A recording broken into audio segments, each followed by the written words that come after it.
Namaskar and welcome to today's webinar on COVID-19 and its psychological impact. I am Gopal Dhok. I will be hosting this event today along with Colonel Tripathi. Colonel Tripathi is Secretary of Forum for Integrated National Security.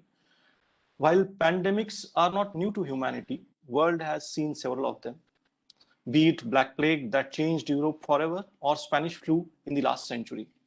Pandemics have been the black swan events that has changed the course of culture and politics, or I would say have at least shaped it. So pandemics are not new. However, this pandemic is different, particularly due to role of information as well as misinformation at a scale never seen before. And most importantly, there are questions about origin of virus being lab made in Wuhan, with corroborating evidences and research papers suggesting the same. Today, we will look at these questions in detail. We have with us two guests. Our first guest is Dr. Arnab Chakrabarty. Dr. Chakrabarty is a guest lecturer at Sikkim University at Gangtok, Sikkim. He completed his PhD from Center of Latin American Studies in the School of International Studies at Jawaharlal Nehru University, JNU. He did his graduation from St. Xavier's in Kolkata in political science and his master's from Sikkim University in international relations. He joined as an MPhil research scholar in JNU, specializing in Latin America. In addition to English, he is fluent in 5 other languages, which include German and Spanish. He has presented several research papers in conferences and also has 2 publications to his name. The author's area of interest revolve around indigenous politics in Latin America, trade and commerce in the region, in that same region, and foreign policy and counter-terrorism on a global level. We also with us have Mr. Manish Burma, who is currently pursuing his PhD from the Center for European Studies at School of International Studies, Jawaharlal Nehru. His research interest revolves around studying the dynamics of phenomena like religion, culture, and heritage in medieval and modern Europe. Besides, the author also takes a special interest in issues of security and strategy concerning India. Going forward, we will have our speakers will place their viewpoints on the issue which we are considering today, and later on we will take question answers. My first speaker, I would like to invite Dr. Arnab Chakrabarty to present his viewpoint on pandemic and the overall situation and geopolitics evolving around that. Over to you, Dr. Chakrabarty. I thank Fins for organizing this talk on the Wuhan virus, something that has been raging around for more than a year. And in this context, it's very important to actually go to the origins of the virus because that is what is the talk of the town right now. Despite the best efforts by the PRC and its cohorts to silence critics and to silence everybody who was questioning it, but right now a lot of things have come up, new revelations, new suggestions, and new theories. And as researchers, as we believe that we cannot actually debunk any theory without actually investigating. So let's take a walk back in history and see what actually happened. So it was in November 17, the flurry of emergency calls were made regarding some sudden infections of a new type, which bore resemblance to what we already know, but those things were downplayed at that time. So there was somebody known as the patient zero, whose identity is a bit sketchy, but that person was supposedly treated for symptoms which we now would associate with that of the Wuhan virus. In December 31st, 2019, there were more cases from Wuhan, that is the Hubei province, and a lot of speculations arose that actually this thing has become quite big. But so far at that time, the international media, people all over the world were still confused about what was going on. Some were speculating that since this is China fall, so these things are normal, virus outbreaks that happened way back in 2002 as well. So nothing to worry about. And of course, the Chinese state media and its sponsors and its agencies were very comforted with the fact that they could control the flow of all kind of information and not let anything out. It was only in January when there were talks being made that something seriously wrong Some kind of lockdown has been imposed. The Chinese state media is still very quiet about it, very tight-lipped about it. And at that point of time, the news became quite raging. So unfortunately, on the 14th of January, the WHO, which was still negotiating with Beijing regarding the information release and all, they were negotiating basically in a very soft way. They tweeted, the WHO tweeted on 14th of January, and this is important, that the preliminary investigations by Chinese studies and by Chinese scholars and researchers and scientists have revealed that there was no evidence of human to human transmission. Absolutely no evidence. On the 22nd of January, it was again confirmed just a few days later that there was indeed human to human transmission. One can see the contrast. 14 January, no human to human transmission, and 22nd January, oh, this, there is human to human transmission. On 28th of January, the WHO director, Dr. Tedros, he went to Beijing to conduct an assessment, and he actually publicly praised Xi Jinping, president of the People's Republic of China, on his very wonderful and acclaimed handling of the crisis. And also, we must remember by January, most of the countries had actually experienced their first few cases. So things were slowly getting from bad to worse, but still, according to the WHO, because the Chinese authorities had told them, there was nothing to worry about. Only on 11 March 2020, on 11th of March 2020, it was declared as a pandemic. Look at the contrast. November 2019, December 2019, January 2020, and 11th of March 2020 was called as a pandemic. Now, what was the Chinese authorities? What were the Chinese authorities doing during this time? First of all, they're muzzle reporting. In the typical way that is a textbook copy of what they do, they're muzzle reporting. They refused to initiate a lockdown. They allowed international travel. And even they questioned the veracity of Dr. Li Wenliang, an ophthalmologist who unfortunately died because of the Wuhan virus, and Dr. Ai Fen. They were forced to sign confessions that they were spreading rumors. Even actually on a closed WeChat group, because China has banned WhatsApp and Facebook and all, on a closed WeChat group, Dr. Li Wenliang was very active and he was pleading that this is serious, let us take this seriously. Please don't treat it as a matter of a joke. The WHO also in the initial days advised against a travel ban to and fro China. And the Chinese media, the Chinese state went on an overdrive to actually portray China as the victim. And there was a considerable sympathy. If I'm not wrong, way back in Italy, there were a lot of protests that this is racism, and one should not see China in a bad way. The point is, it is not against China or the Chinese people. The point is, it is against the Chinese state, the CCP, which has been lying since day one. Going further ahead, the Chinese scientists and all, they were instructed to destroy the initial test samples, which we can never recover, which would actually give a lot of insight into what happened. And this entire thing was similar to what they did in 2000 during the SARS outbreak. Now, thankfully, during that time, it was not a very dangerous thing, but now it is. The Chinese engaged in a continuous propaganda blitz through videos. If we are not wrong, then they released a lot of videos by expat Chinese who speaking in Arabic or German or English and blaming the West, blaming the Americans, blaming the military games, blaming everybody under the sun, but themselves saw the viral outbreak. They arrested other activists like Zhang Zhan, Chen Qishi, and Fang Bin, who were questioning the Chinese state. They came up with this theory that it emanated from the wet market, the Wuhan wet market, which is around 5 kilometers from the Wuhan Institute of Virology. They also blamed origins in the US. Some even blamed India. Now, the recent revelations have come out that there are no intermediate animal species for a zootonic transmission. That is animal to animal and then to a human transmission. No viruses are found in the wet markets. The initial access, of course, was denied. And now the latest news is no bats and pangolins are sold. Every kind of animal was sold in the wet market, but no bats and pangolins. And if we can remember correctly, then bats and all were blamed for the outbreak of the virus. So it comes to another question, how did this start in the first place? In 2012, in the Mojiang mine in the Yunnan province, some miners had gone to clean up and they came in contact with fecal material from the horseshoe bats. And they got infected. Some passed away, some survived. There are no clear evidences of whatever happened in that case. But that is where you came in contact with the RATG13 virus, now which has the same genomic sequence of the Wuhan virus. It's very coincidental to be true, but it is.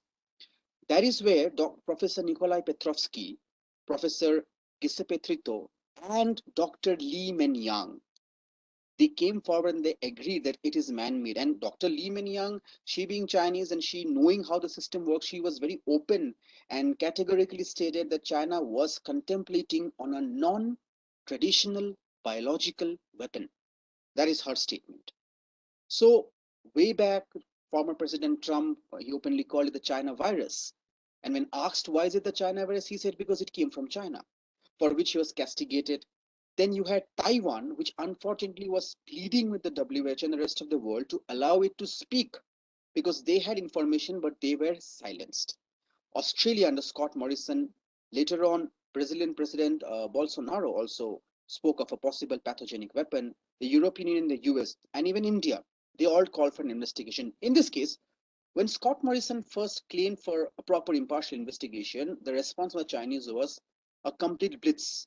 From threatening Australia to cutting down and downsizing trade relations to engaging in nefarious propaganda, they did everything possible.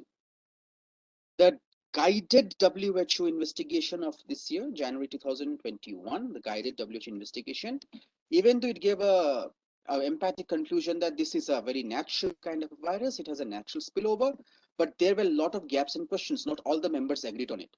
So that was something which was important note. Point one. The point two, you have Republican Senator Rand Paul from Kentucky, who actually questioned Dr. Fauci in a Senate committee hearing and questioned his alliance with Peter Daszak, the member of the WHO mission, who was a member of the WHO mission coincidentally, who was instrumental in giving a clean sheet to China, his Eco Health Alliance, an organization, and the funding to the Wuhan lab for something known as the gain of function research. That is, you tweak viruses, make it more potentially dangerous, and you do research so that to see if they can affect human beings in the later stages. So the funding was done to a certain lady who goes by the name Dr. Shi Zheng Li, who is also known as the Batwoman of China, a renowned virologist, and who supposedly has made no public appearance ever since his name has come out. Another point to consider. Later on, even had Shari Markson, an Australian journalist, who conceptualized the fact that way back also the Chinese were contemplating in 2015 of using bioweapons to stop the edge. British scientists Angus Dalglish and Birger Sorensen, they discussed the fact that over the coronavirus, why we call it Wuhan virus, but they say coronavirus. The corona in Spanish means crown. So if you see the virus, you'll see the spikes out there. The spikes are actually like keys, and they actually lock into the human cells, and that's where they can make copies of itself and start the infection procedure. So those spikes, those protein spikes, were artificially inserted. The same kind of concept was brought by researchers from IIT Delhi in 2020 January, which was immediately downplayed by Dr. Fauci as utter nonsense and outlandish, and also by two other Indian scientists, Dr. Bahul Ikar and Dr. Rahalkar, who talked about a proper article. In a proper article, they said that this doesn't look natural. Later on, you have the Trustic. Now, the Trustic is the decentralized, radical, autonomous search team investigating COVID-19. They have a lot of open-ended and open source resources from here and there, mostly translating Chinese documents. And they have come out with startling revelations that this is indeed bioengineered. So now, with so many revelations coming up from Dr. Fauci being caught, to the questions being levied on Peter Daszak, the Batwoman who has gone underground, and the concepts of gain of function research, and possibly that China might have been hoodwinking the West and might have been actually investigating and researching on possible pathogenic weapons and leading us to this condition. Even the WHO at this stance, along with the G7 members, even the WHO at this stance is now kind of reversing its position and saying that the Chinese should come out clean, because if I'm not wrong, a few months ago, anybody discussing that this could be a possible lab leak was castigated.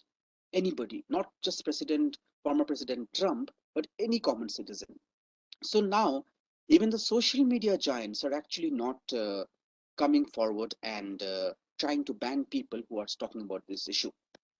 Second thing that is important to discuss out here is why and how to counter China, or the Communist Party of China, as one may say. Now, the point is that one has to take into account the immense psychological trauma that has been levied on the people of the world. With around 3.7 million deaths and a lot of economic losses, there are issues where infants have lost their parents. They will never have a normal life. There are children who have been orphaned. People have lost somebody near and dear to them. And the amount of mass scale murder, as one might say, and one might put it, at the hands of the terrible researches carried out by the PRC, in addition to, you adding assault to the injury by actually instigating a propaganda blitz and a media war and China's infamous wolf warrior style diplomacy, the questions are on the opposite, that an investigation has to be done. Primarily, number one, not only because of the emotive or the emotional reasons, but if you see 3.7 million deaths and the fact that we don't have a normal life and we are always panicky, we don't know when the virus is going to hit us. We are running for vaccines and medicines, scared to death. That is one factor. Our normalcy, our progress has been disrupted. Economically, almost all the countries have been shambled. Need I remind that in 2020, it was only the PRC which had a positive economic growth? And as a scholar of Latin American studies, I can tell you that region is gone. It's completely finished. I mean, they were registering some moderate amount of growth before the Wuhan virus hit them. Now they are slipping into negative growth. The second thing is, can we wait, just be prepared, and just, uh, let's say, come to that stage where we will all be wearing biosuits and walking around because the PRC cannot control its habit of messing up or botching up with pathogens and making mistakes or deliberately releasing them. So we have to be prepared for the future. When certain intellectuals or certain people who I call openly as lackeys of the PRC question that we should be prepared, but we should not question the Chinese, the response should be, should we be prepared in a way that we should have a guessing game going on? That, okay, the Chinese might release this pathogen or that pathogen, and accordingly we need to prepare. So we have to be safe from such kind of dangerous releases of pathogens. And that's what even President Joe Biden spoke in the G7. It's about our future. The third thing is, we need to end this hegemonic bullying of China. Now, if the Chinese, they had opportunities way back in November 2017, in December 2019 and 17, yep, and in January 2020, instead of lying and obfuscating and hiding, if they're actually come clean, if they're actually told that we need help, there has been a little mishap or something, and if they had initiated lockdowns and issued advisories instead of lying through their teeth, maybe the condition of the world and even maybe the condition of common Chinese citizens would have been better. So, what are the few things that China does? Number one, it wants to become an overnight superpower. This is an idea that has bug bitten them ever since uh, Chairman Mao Zedong took power. So you can see the Great Leap Forward and the cultural revolutions and things, where the idea was to become an overnight superpower that ended in utter disaster. When Deng Xiaoping took over, he called for modernization and a slow and gradual rise, which of course happened. Now, we do give them the credit that they did their homework well. They improved the economy. They have employed a soft power blitz, buying of states, whatever diplomatic measures they had to do, they did. But because of this hunger of being an overnight superpower, they have risked the entire world. The Chinese are very paranoid of being internationally rebuked, insulted, and not respected. So any statement against China calls sharp criticisms. What Scott Morrison of Australia, the Prime Minister of Australia, did was to call for an open, fair ended investigation. That is what he did. And the response from the Chinese was a landslide response, just rebuking, castigating, downsizing trade ties, and all. So this shows how insecure Beijing is. The third thing is, they're very hyper competitive in the sense all nations are competitive, all nations have a quest for power, absolutely. But right from Olympics to something like space research, one may notice how the Chinese are hyper competitive about everything. This is to actually showcase itself as a mighty country which is ready to take on the world, something that again speaks of a hidden insecurity. That leads to what I believe as territorial assertion and forays, to propaganda blitz, and the excessive use of soft and economic power to portray itself. And the Chinese now realize that most of the countries, especially after the Wuhan virus outbreak, have a very unfavorable view of China. So all these territorial assertions which do, like moving back boulders or flying jets over Taiwan or sending fishing boats to the coast of Philippines and Chile, absolutely not to look for fishes or fish, but to make a statement. These again show how insecure they are from inside. These are just testing the enemy, making ground, encouraging propaganda, so as to portray the might of the Chinese nation. Now, options would be in the present context, and if I just take a second and juxtapose it somebody whom we are all familiar with, Adolf Hitler. The There are people who say China is a superpower, you cannot deal with China, we should just let it be and not question China. I'm sorry, I'm not of that opinion. We have to question China, we have to get back to them. This is not done because we cannot forget those people who are no more with us, and also forget those innocent people who have lost somebody. And of course, we have to be prepared for the future. The second thing is, power does not mean power does not mean that you should have the right to bully anybody. When Hitler went for the Anschluss with Austria in 1938, when he annexed Rhineland in 1937, and then when he captured Sudetenland, actually it was given to him. Actually, it was given to him. That time, the Allied nations did nothing. They went on a appeasement spree to calm down Adolf Hitler. Even though there were people saying, do not appease Hitler. He is intending for a war. And only when Hitler invaded Poland over the issue of Danzig in 1939 did the war break out. So one has to learn from history. The more we try to appease the PRC, the more we play into the hands of Xi Jinping, the more danger we're creating for ourselves. The first thing is to have a credible deterrence.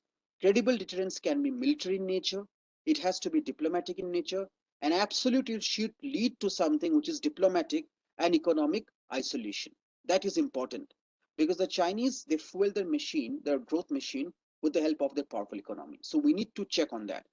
The second thing is an international castigation. Within brackets, one might even say humiliation, but I'd rather call castigation on issues of Tibet, something that we have forgotten, and something which is serious. On the issue of Taiwan, which has every legitimate right to exist as an independent and recognized country. Xinjiang, something that has to be spoken about because the kind of things happening there is far too worse to describe. And of course, smaller things also which make an impact because, as I said, the Chinese are paranoid. They are afraid of being internationally rebuked. They're afraid of being insulted and unrespected. Boycotting the Olympics. That is very important because it'll send a strong message. Because again, if I compare, the 1936 Berlin Olympics was a showcase of strength of the German Reich by Adolf Hitler. So something similar. I was just reading about it and I came to this point. Yes, it's a possible thing. Military posturing is important because if the Chinese can cross over and create some disturbances like moving boulder stones and all, we gave them a response in Galwan last year, something that they should never forget. And it's also very wrong that in our academia, we do not talk about 1967, the Battle of Chola. We don't talk about those things. We are only obsessed with 62. So if we can also organize some military drills and posture ourselves militarily, like crossing over to the Chinese claimed waters and fishing out there, that will make them more paranoid. The idea is to irritate the beast and keep questioning and keep pressurizing on the origin of the virus, no matter how difficult it is. Because the idea out here is to irritate them to the point politically and diplomatically and deny them a smooth rise and absolutely not to appease them like our predecessors have ever appeased Hitler. So with this, I'll try to end and say that the origin of the virus has to be investigated. That is a different speculation whether it was natural or not natural, whether it was a pathogenic weapon or not, but it came from Wuhan. That is the tagline. It came from Wuhan. And the last time I checked, Wuhan is in the People's Republic of China, apparently a place which the Chinese still claim as their own and don't deny. So the investigation starts from there and then we move on. Thank you. Thank you, Dr. Chakrabarti. It's been a remarkable talk. And as you said, that any weakness of party or of the leadership can't be exposed, or they are very sensitive towards any weakness which is visible to their own public. So now, from that perspective, you recently said that pathogens don't make superpowers. So do you see any impact of all this situation around the world and situation within China? Do you see any impact on political structure of China or there or in any sort of upheaval within Chinese political system of that sort, and how? Thank you, Dr. Gopal sir. Thank you very much for the question, and it was a pleasure. Yes, now coming to your point, the upwheels within China or something like the impact. Now, first of all, we need to know that China is not like any normal democratic nation where information has a free flow. It is restricted. So often and all, some news which should come out do not come out. So our information source is quite limited, frankly. Despite that, whatever we can gather, we can say that being a communist country, the succession of power is not very clear. Of course, they have elections.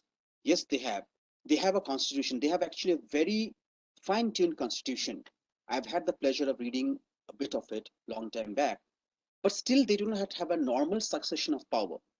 It is kind of premeditated and decided.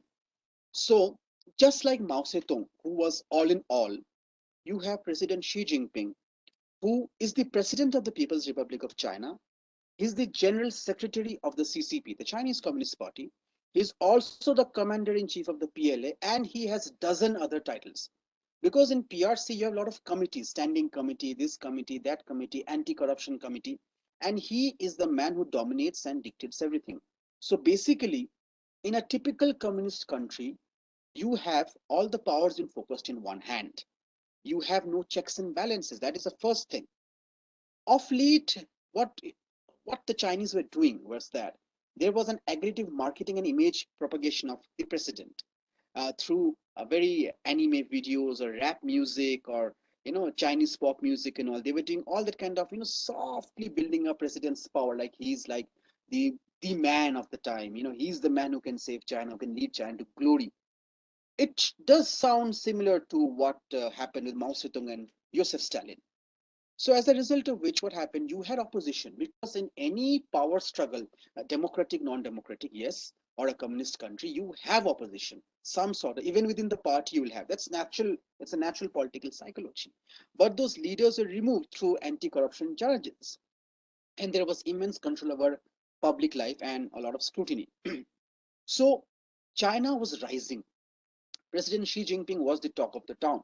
He went on a spree of foreign tours, portraying China as a glorious country, as a peaceful rise, committing to climate change, non-pollution, and all the thing. And the leaders of the world are also impressed, though very. The Wuhan virus actually has, let me say, shattered his image globally and internally. Because the more you hold on to power, it's like sand, it slips through the cracks of your fingers. So it disrupted the soft rise to power. The rise of China and rise of President Xi Jinping has to be seen in the same way. Both are same. So when you have a viral outbreak and everybody's blaming China, blaming the Wuhan labs, blaming his complacency, his lying tactics, his deceptive tactics, obviously globally his image is gone, but also internally. The second thing is that, the third thing out there is that you have some chinks in the bamboo curtain, as I say. The biggest test is always going to be Taiwan. It's still defined. It's still defined. Taiwanese President Tsai Ing-wen is not backing down. They are preparing themselves and they will never back down. So it is kind of an embarrassment for President Xi Jinping that being one of the largest countries in the world with such a huge army and economy, they just are unable to do anything to Taiwan because obviously it is well defended and because it is going to be another international issue. The second thing is the Tibetans. Now, this community has still been fighting for their freedom and rights since 1950. They have still not stepped down. People may say that what effect does it have? It has an effect because again, I'll go back and say their image gets shattered. So as a result of which, when Tibetans they protest outside any Chinese embassy in any country, it actually embarrasses them. Then you have Xinjiang, whose reports are coming out continuously, which is creating a schism because this kind of this allows the Chinese to make very good relation Muslim countries because this uncomfortable question of Xinjiang keeps propping up every now and then. And finally, you have Hong Kong, a small province with limited autonomy, but that actually brought down Beijing to its knees during 2019. So what the Chinese state has been doing, it has been threatening Palau, its president Surangal Vips. It has been threatening Fiji. It has threatened Africans. It's threatening everybody. Now, how this thing actually downplays? Because the idea of President Xi Jinping and the rise was a peaceful rise, a soft rise, and without attracting much attention. Because China's intention is to become a superpower. They are very powerful, no doubt. But this has been a cause of disruption. So you have certain political and military leaders out here who are not happy with it. They are not happy precisely because number one, this was not a part of the textbook plan. The virus outbreak, China getting blamed, China getting castigated, everybody questioning China, and as a result of which image of China goes down, this was not a part of the textbook plan because not only hard power and economic power, China actually overuses its soft power. It actually does that. It actually uses soft power. So when your image is bad, you cannot use your soft power. They won't take kindly to you. The second thing is when you want to rise, you need to have allies. You don't want to create issues and situations because a country like United States or any other country will not allow you a smooth rise. It's a normal part of the political psyche. But because again of this virus, there is no more trust in Beijing. So as a result of which, it has made him more paranoid and more controlling because of the disruption in the rise of China. So as a result, again and again, what is happening? President Xi Jinping is enforcing his diktats even more seriously. Now, recently, you have a protest in mainland China by students, something unthinkable. I hope this does not turn out to be another Tiananmen Square 2021, but there are protests going on. There were lockdowns in Wuhan again, and people came out and they started protesting with the police because they're fed up with the lockdowns and the fact that they're having difficulty in buying normal stuffs and all.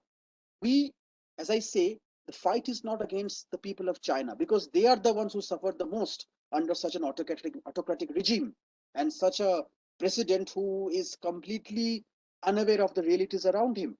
The fight is against the CCP who actually employs these tactics.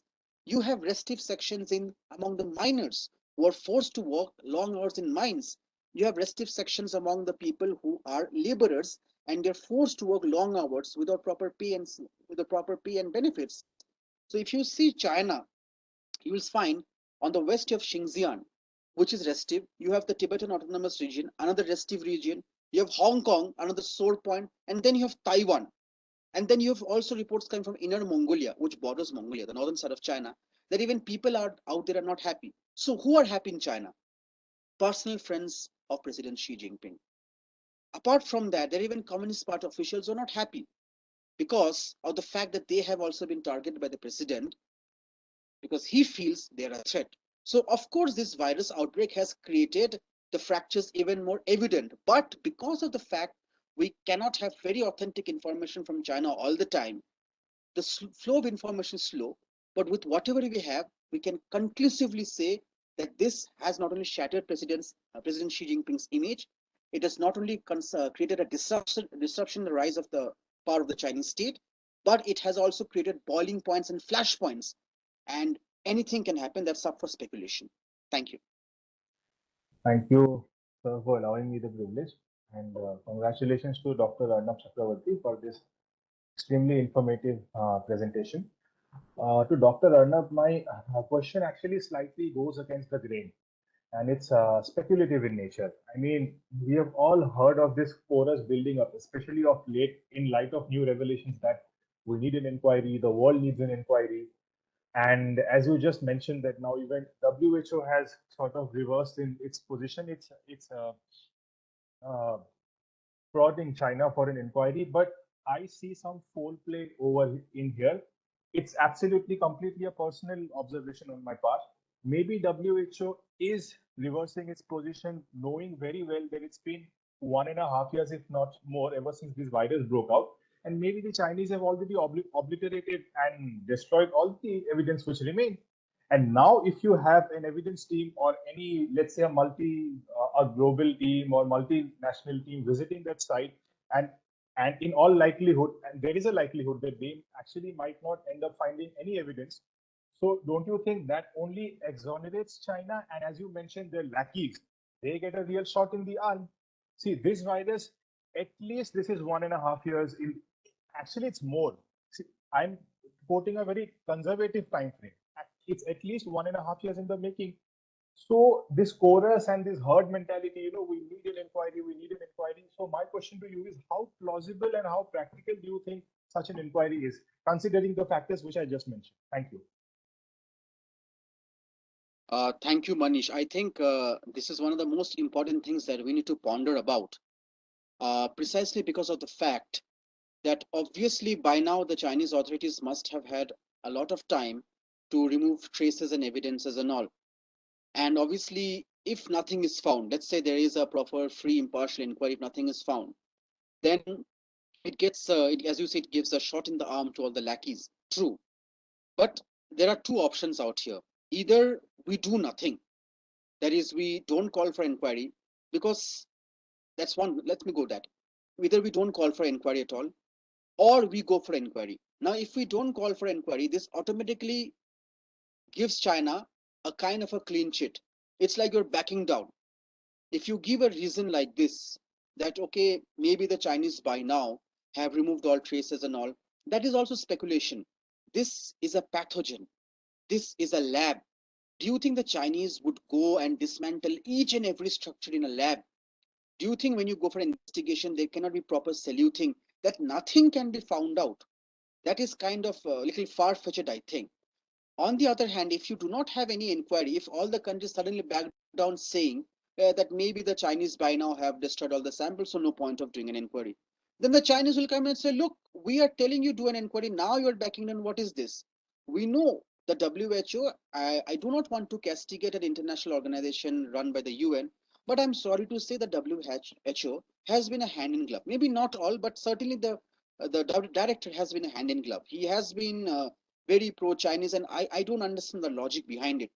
But the point is, when even Dr. Tedros is speaking out against China and calling for an investigation and saying all options are open, it could also mean, right, that even he wants to save his skin.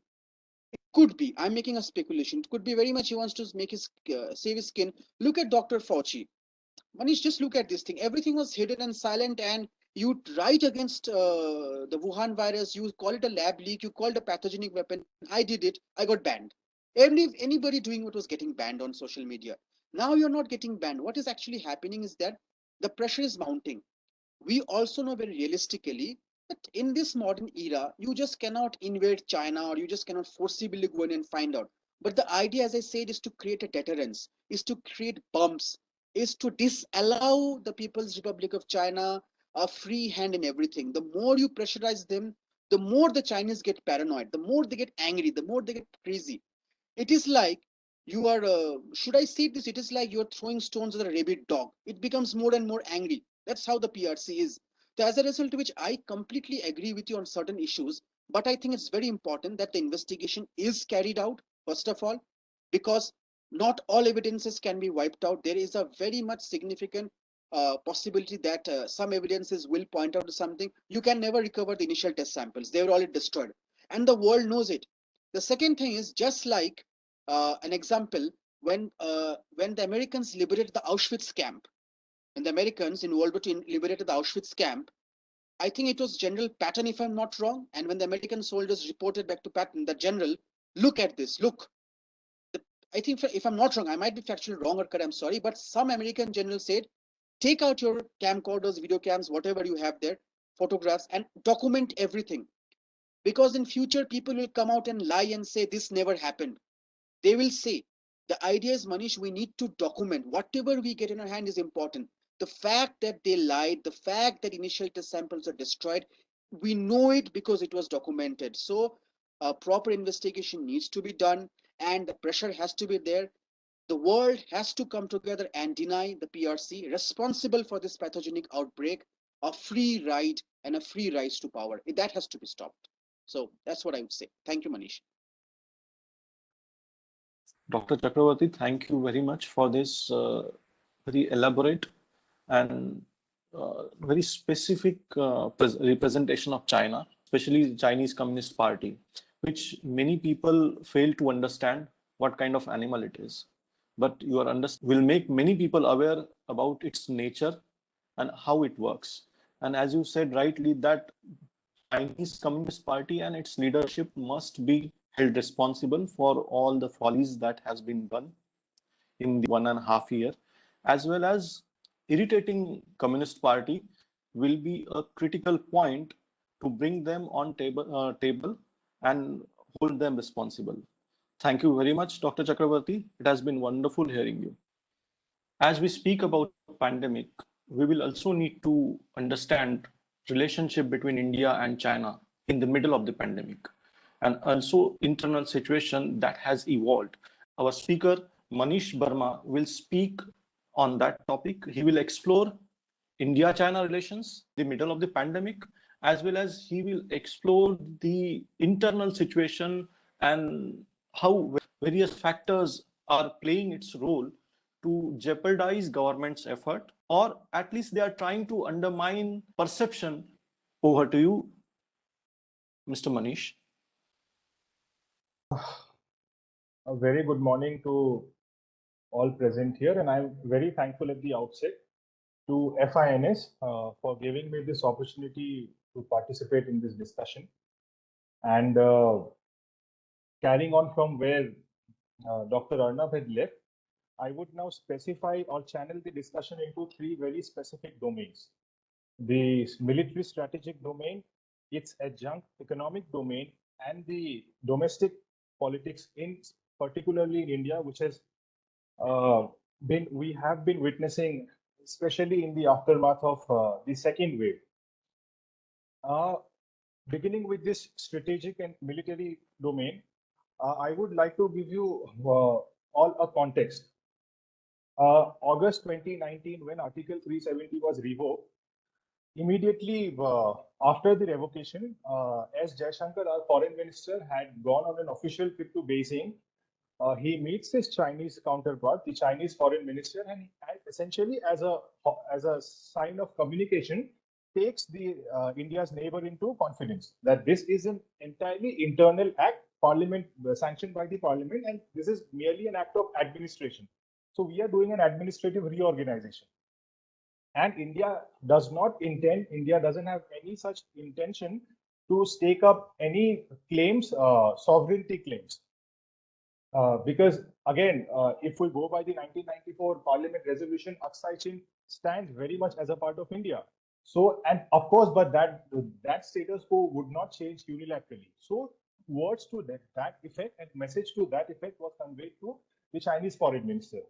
Now, the irony is the Chinese minister totally refutes the statement of the Indian foreign minister, and he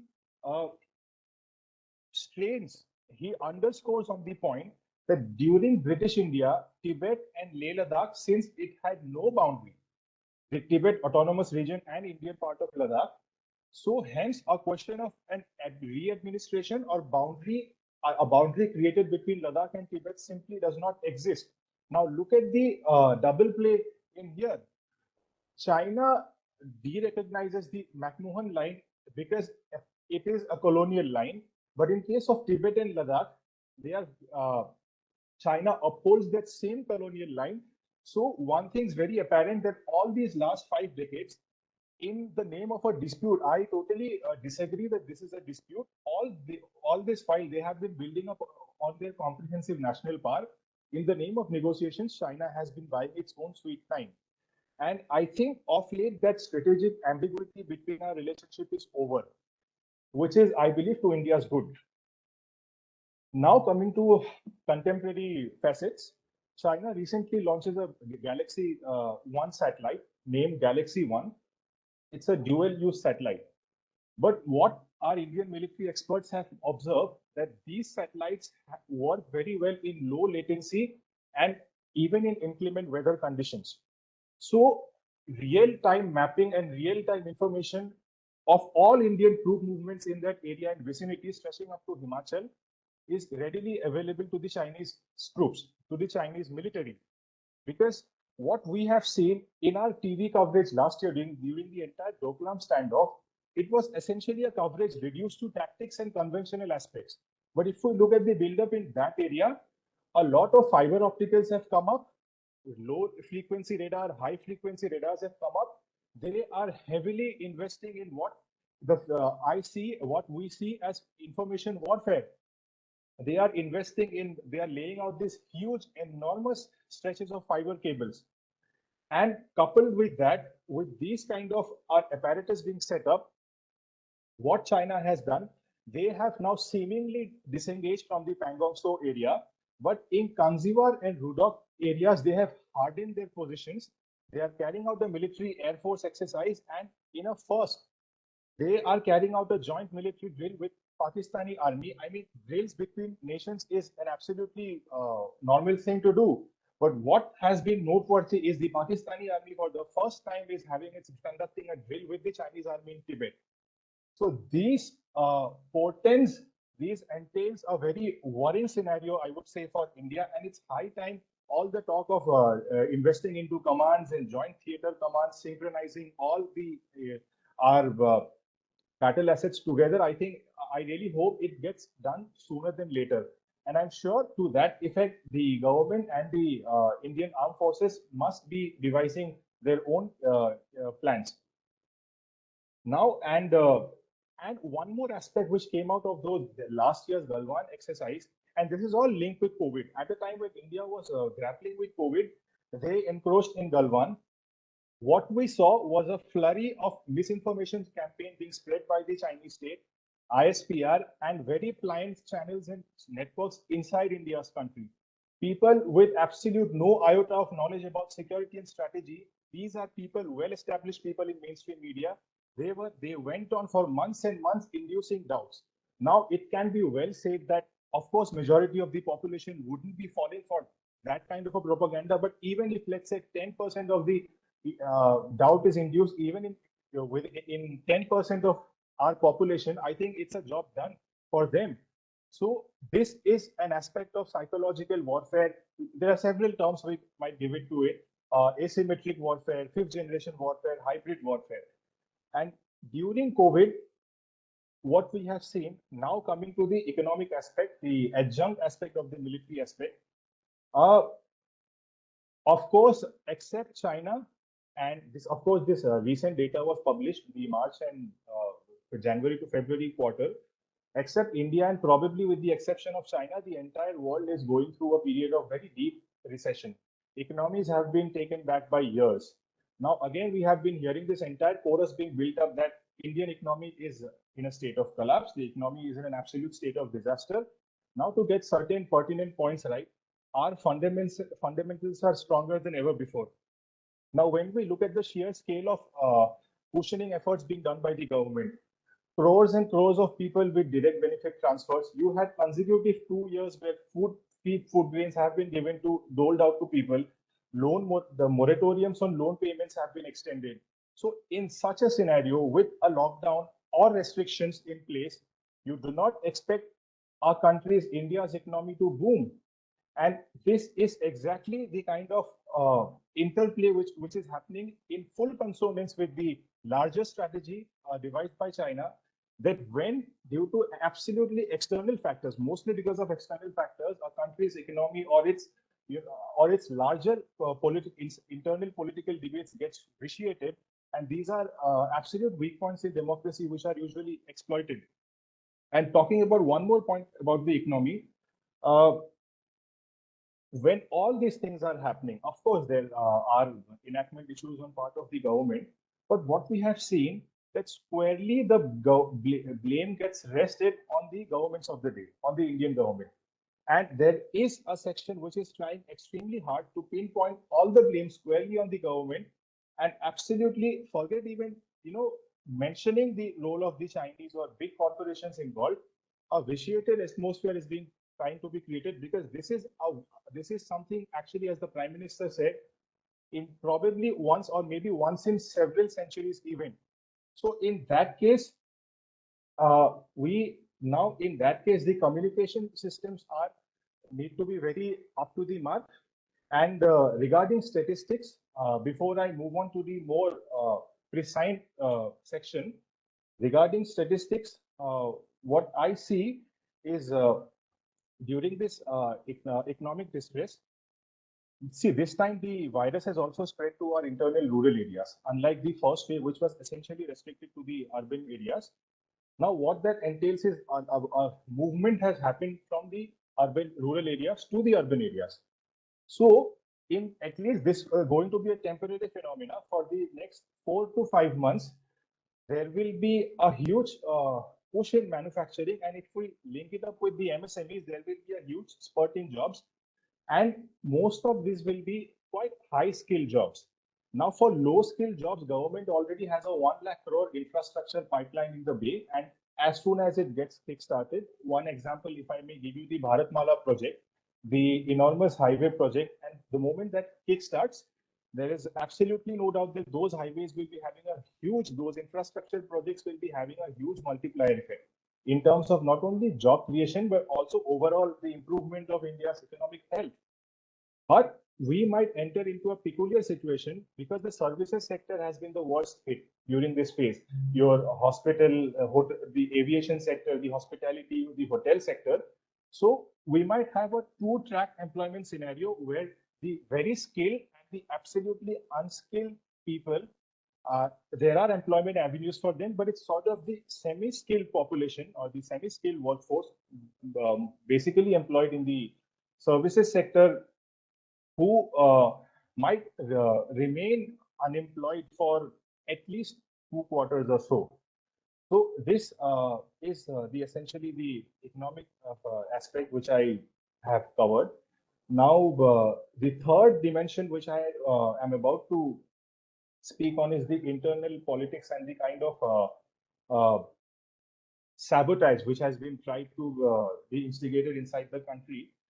To give you a very particular example, I address three issues.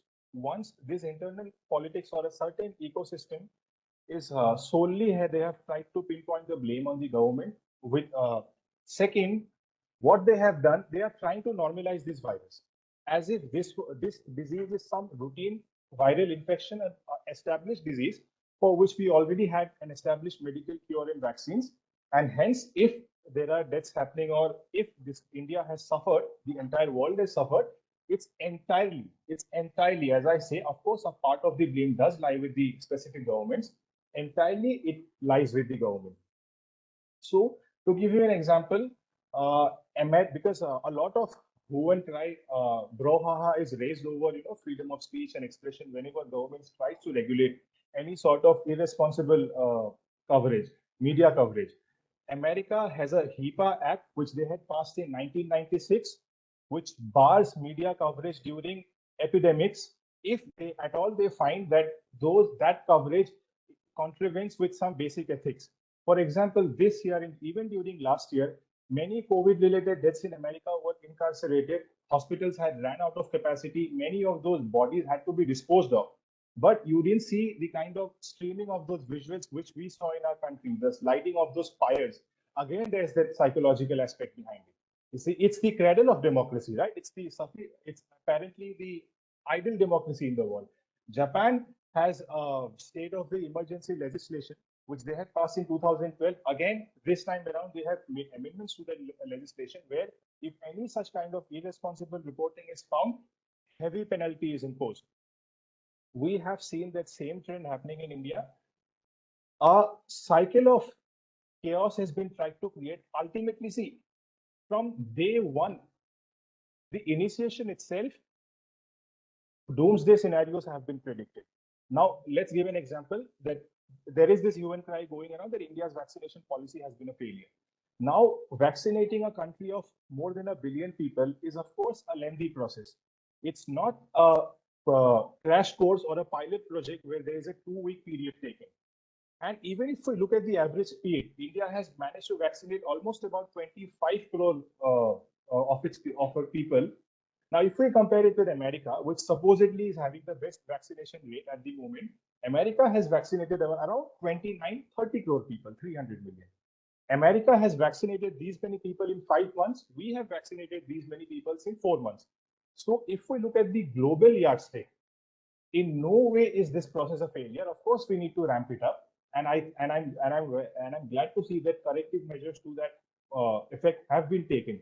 But when you constantly keep crying wolf, paint doomsday scenario, it only portends to a basic fact that this is not sensitization. This is not sympathy or coverage of ground realities, or rather, this COVID-19 is a fresh issue in that entire list of agendas we have been seeing all through in these last years, ranging from the Rafale deal, ranging from the farmers' protest, ranging from the CAA NRC protests. Absolute falsehood and lies have been spread to create furor in the country, to create an environment of civil unrest. And what is also apparently very unfortunate, that even in such a time, the media has a huge, of course, not the entire section, a certain influences section has failed to play the role of a solidarity maker, which many countries the media has. I mean, we have seen certain states being targeted particularly, as if deaths have only been happening in certain states. Of course, some of those states maybe are going to elections next year. Certain states, despite failing, there's absolutely no coverage which you have seen. This is the way they have vitiated people. Animosity gets driven up in social media, and this entire coverage is actually a lot of it is externally influenced, and a lot of it arises out of compulsive hatred for the government of the day.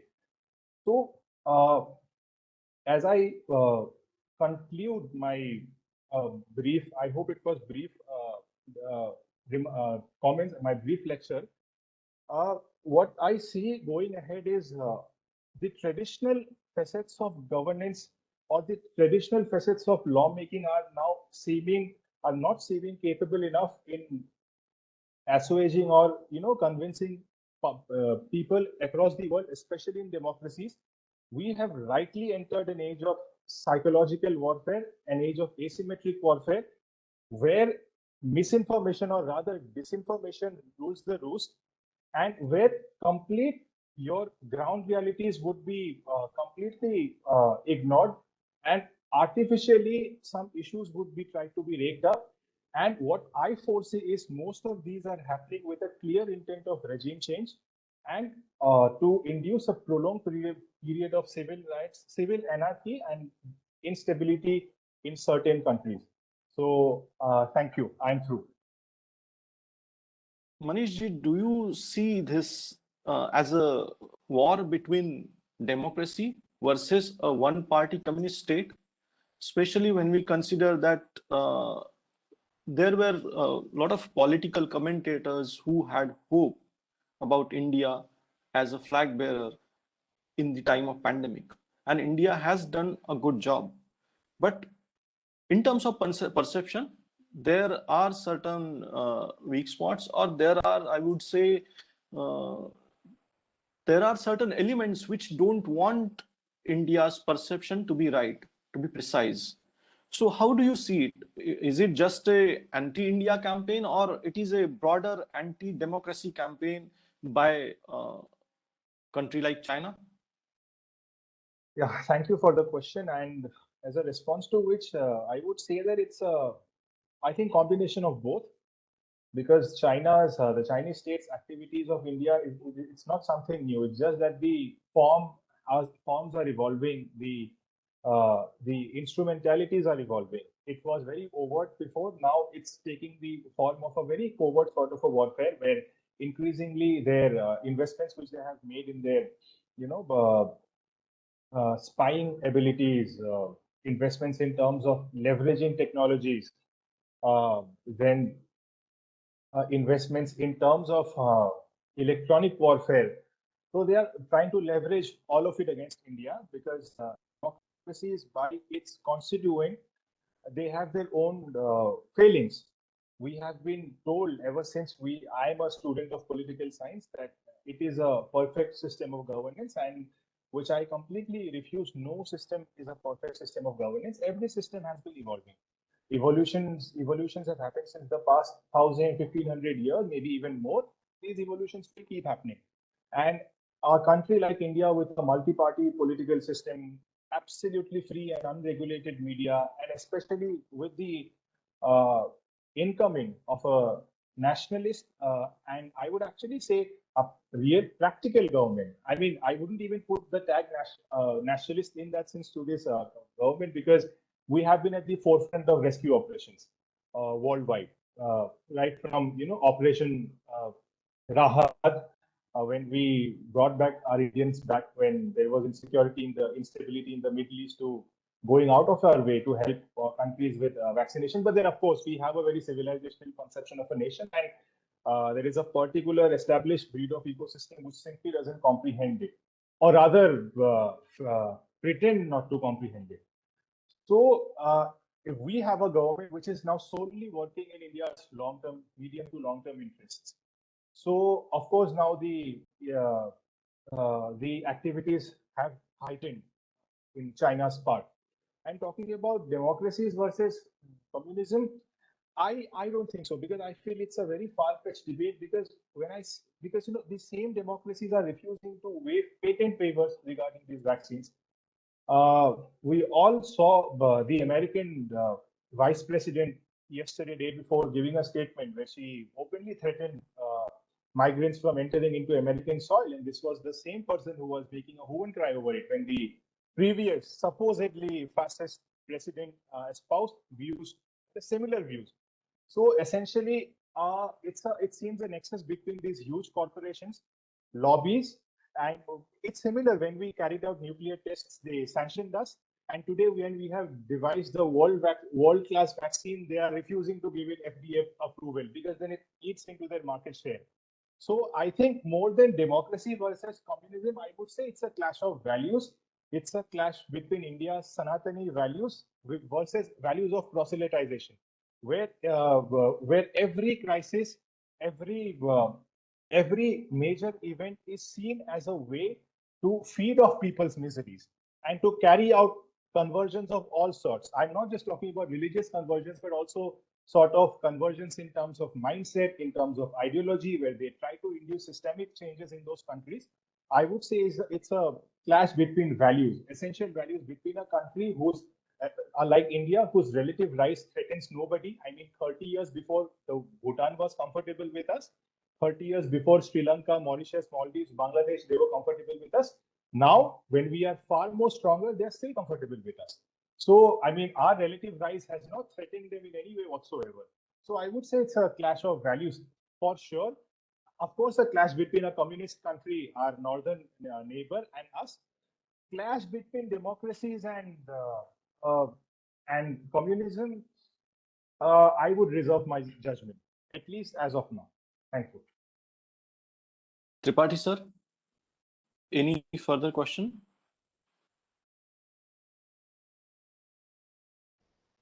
Yeah, as Mr. Manish said, it is more of the clash of values. In my opinion, it is very correct. Fight between our clash between philosophy, I mean, political philosophies does not lead to destabilization.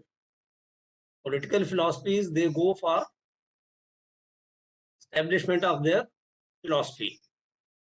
But when you try to demolish or destroy the values, then that changes the complete scenario.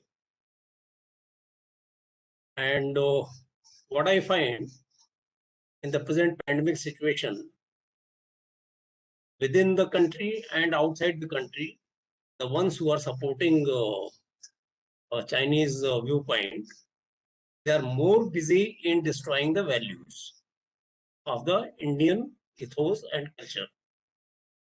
So he is right, and that's what I feel. And one question I would like to ask: this clash is going on. Say, if this effort is going on to destroy the values or to weaken the values, what is the solution? Solution cannot be overnight. Solution has to be long term, after a lot of thoughtful deliberations, where thus 1 or 2% will not be able to change that thinking, but it has to be on a wider platform. What is that wider platform and how it can be achieved? Any input on that or any opinion on that?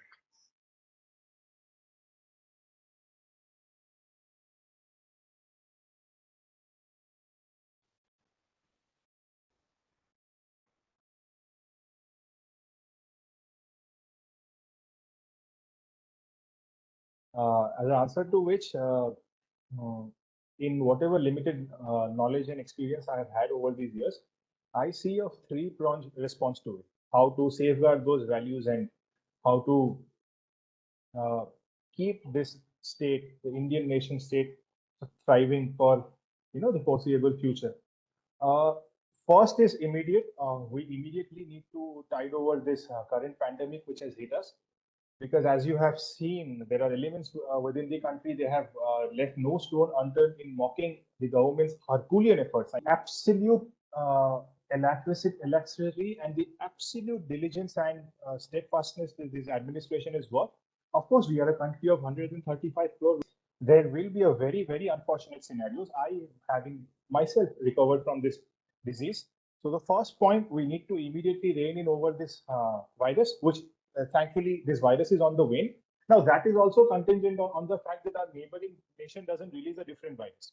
Because then again, the same cycle happens that these elements within our country, instead of questioning that country, the source of it, because even if we fall sick, the doctor always says, carries out blood tests and either an X-ray or CT scans to ascertain the source.